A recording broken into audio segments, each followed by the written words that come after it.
Objetivo Plenitude, o seu canal de transformação pessoal. Eu sou Sherla Oliveira e hoje eu gostaria de falar com vocês sobre amor, sobre carinho. Será se amor e carinho é uma necessidade ou é um luxo? Para desenvolver esse sujeito, eu vou resumir um conto de Claude Steiner, um discípulo de Eric Berner, o fundador da análise transacional, que nós já falamos em outro vídeo. Há muito tempo atrás, numa cidade bem distante, vivia pessoas muito felizes. Existia uma família, Antônio, Maria e seus 2 filhos. Essa família era muito feliz, como todos dessa cidade. Na verdade, quando eles nasciam, cada cidadão recebia um saquinho onde eles tinham carinhos quentes. Cada vez que uma pessoa quisesse um carinho, bastava pedir. Ninguém se preocupava em dar carinhos, porque eles sabiam que cada vez que davam carinhos, o saquinho se enchia novamente. As pessoas eram felizes porque davam e porque recebiam carinhos quentes. Menos uma pessoa. Uma pessoa não era feliz em ver todas essas pessoas contentes e alegres em dar e receber carinho. Era a bruxa. Ela estava muito contrariada de ver todas aquelas pessoas dessa cidade felizes. Como as pessoas eram felizes e tranquilas, recebendo carinhos, dando carinhos, a bruxa começou a não mais vender as porções dela. E ela começou a bolar um plano.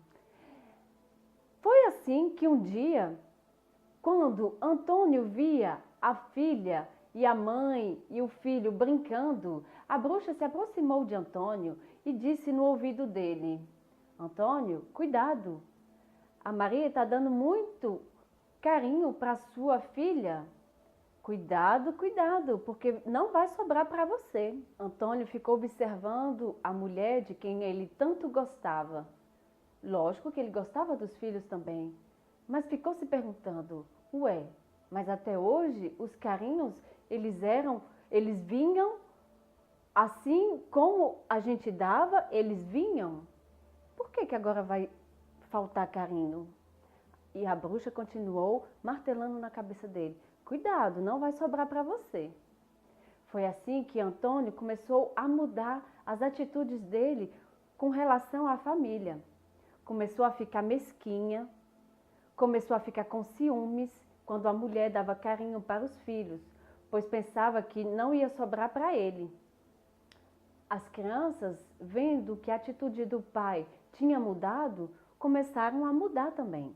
Começaram a ficar mesquinhas de dar carinhos, assim como a esposa. E essa atitude começou a tomar conta de toda a cidade. Todas as pessoas dessa cidade começaram a ficar mesquinhas, começaram a não dar mais carinho como elas davam antes, pois tinham medo de faltar carinhos no saquinho delas. Algumas pessoas não davam mais carinho e não recebiam, e começaram mesmo a morrer de tanto sofrimento.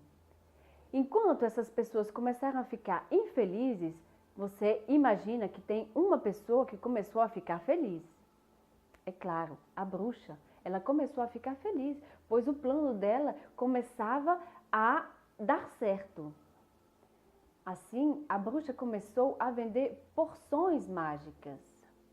E as pessoas começaram a comprar, porque como faltava uma coisa super importante na vida delas, elas precisavam ir atrás de outra coisa para substituir esses carinhos quentes. Só que essas poções da bruxa não deu muito certo durante muito tempo. As pessoas começaram a morrer e a bruxa não ficou contente, porque se as pessoas morriam, ela não vendia mais as suas poções mágicas. Foi assim que ela teve um outro plano. Ela começou a vender nos mesmos sacos como dos carinhos quentes, só que ela começou a vender espinhos frios. Foi assim que os habitantes dessa cidade, ao invés de dividirem carinhos quentes, pois ficaram mesquinhos de dar, começaram a dividir espinhos frios. Você está entendendo aonde eu quero chegar com essa história? Fique atento, já já você vai saber. Assim, as pessoas continuavam infelizes e dividindo espinhos frios. No entanto, um dia, uma pessoa muito alegre, muito feliz, chegou nessa cidade. Era a Julie. E ela começou a dar carinhos quentes, como naquela época. A alegria da Julie fazia muito bem às crianças e o carinho que ela dava a essas crianças e aos habitantes dessa cidade faziam muito bem a todos. Mas, infelizmente, alguns começavam a se preocupar. Alguns adultos preocupados com a Julie, que ficava dando carinho a todas as crianças, fizeram uma lei impondo que não se podia dar carinho assim como ela queria. Muitas crianças e Julie mesmo não se importaram com essa lei e continuaram a dividir carinhos, ou seja, davam e recebiam sem se preocupar com essa lei. No entanto, as pessoas continuavam a se preocupar. Será se os adultos vão se juntar com as crianças e com a Julie e entenderão que finalmente não se tem limites de dar e receber carinho?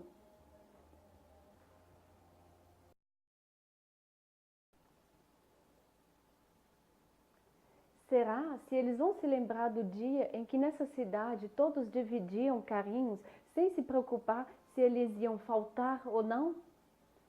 Ninguém sabe o final dessa história.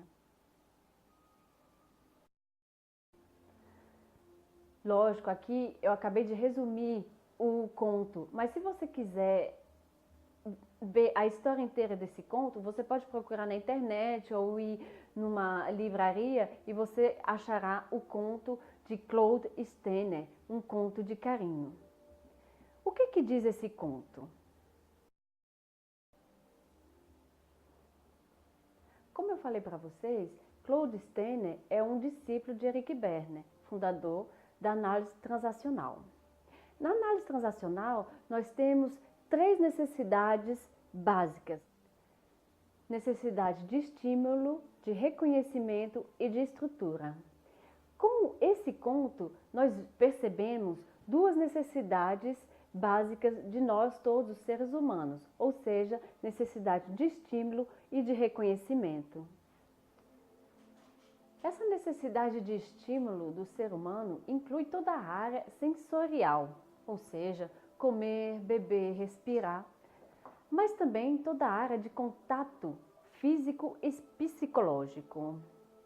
Como nos mostra o conto de carinho, as pessoas que começaram a ter espinhos frios começaram a perecer. E o que quer dizer esses espinhos frios? Esses espinhos frios nada mais são que as agressividades da nossa vida. Ou seja, quando alguém te responde num tom que você não gosta, ou você mesmo, quando você fala de uma maneira que você não gosta, toda essa agressividade são espinhos frios. A necessidade de amor, que foi imaginada no conto de Carinhos como um carinho, é uma necessidade fundamental do ser humano. Quando essa necessidade de amor não é satisfeita, ela vai gerar um sentimento de frustração. Esse sentimento de frustração vai gerar um comportamento agressivo. Esse comportamento agressivo pode ser direcionado ao exterior, ou seja, com comportamentos violentos, verbais ou físicos, ou direcionado ao interior, a mim mesmo. Ou seja, como eu não tenho carinho, como eu não tenho amor, eu vou começar a comer demasiadamente, vou começar a consumir bebidas alcoólicas, drogas. Quanto à necessidade de reconhecimento, ela pode ser definida como um tipo de atenção que procura estimulação e que responde às nossas necessidades sociais. Ou seja, para dar um exemplo, se eu não sou reconhecida, se eu pareço ser transparente como eu sou, eu vou começar a criticar, a fazer, tomar atitudes um pouco infelizes, porque eu preciso de ser reconhecida como ser humano. Se não é pelo bem, vai ter que ser pelo mal. É claro que essa necessidade de reconhecimento depende de cada indivíduo. Não é a mesma para mim e para você, por exemplo. Eu preciso de ser reconhecida de uma certa forma. Você talvez precisa de ser reconhecido de uma outra forma. E você? Como é que você dá carinho? De uma maneira espontânea? Forçada? Você se dá carinho a você mesmo? Você se faz elogios? Ou você só se faz críticas? Você já percebeu como é difícil, às vezes, fazer um elogio às pessoas que estão mais próximas da gente? Ou seja, marido, filho, amigos, pai, mãe. Que às vezes é muito mais fácil de fazer um elogio a uma pessoa que é mais distante da gente? Por quê? Portanto, essa necessidade de carinho começa dentro do lar. Não se esqueça do conto de Maria e de Antônio, do conto de carinhos. Tudo começava ali naquela família. A divisão, dando e recebendo carinho. Por que a gente tem esse hábito de fazer críticas e de ver só os pontos negativos das pessoas que estão ao lado da gente, que deveria ser o contrário? A gente devia ver mais os pontos positivos dessas pessoas. Será se nessas ocasiões não estamos dando mais espinhos frios do que carinhos quentes? O que você prefere receber? Então dê o que você prefere receber. Carinho, amor, elogio, compreensão, aceitação, apreciação. Como você dá os seus sinais de reconhecimento? Comece a ficar atento às suas atitudes, às suas palavras. Em francês, esse conto chama Chodoudou. Eu gosto muito desse nome, Chodoudou, ou seja, traduzindo carinho, carinho quente. E eu costumo brincar com os meus filhos e até com meu marido, quando eu faço um elogio, ou até com as minhas colegas de trabalho, quando eu faço um elogio e falo, aqui está o meu Chodoudou para você. Esse vídeo representa o meu Chodoudou para você. Espero que você possa dividir os seus carinhos quentes, ou seja, o seu Chodoudou, sem se preocupar em faltar. Ele nunca vai faltar. Dê carinho, dê Chodoudou a você mesma, aos seus pais, amigos, filhos, companheiros. Não seja mesquinho, dê sempre um Chodoudou. Mas saiba que certas pessoas têm dificuldade para receber Chodoudou. Eu lembro de uma ocasião onde eu fiz um elogio a uma colega e ela me respondeu, você está puxando saco. Você entende? Certas pessoas não sabem receber Chodoudou. Pouco importa. Eu faço a minha parte. Eu dou o Chodoudou que está em mim e que é inesgotável. Pessoas lindas, não sejam mesquinhas. Deem Chodoudou, deem carinho quente. Aprenda a dar, mas também a receber. Eu agradeço a sua atenção, te envio todos os meus carinhos quentes e te encontro num próximo vídeo. Até breve.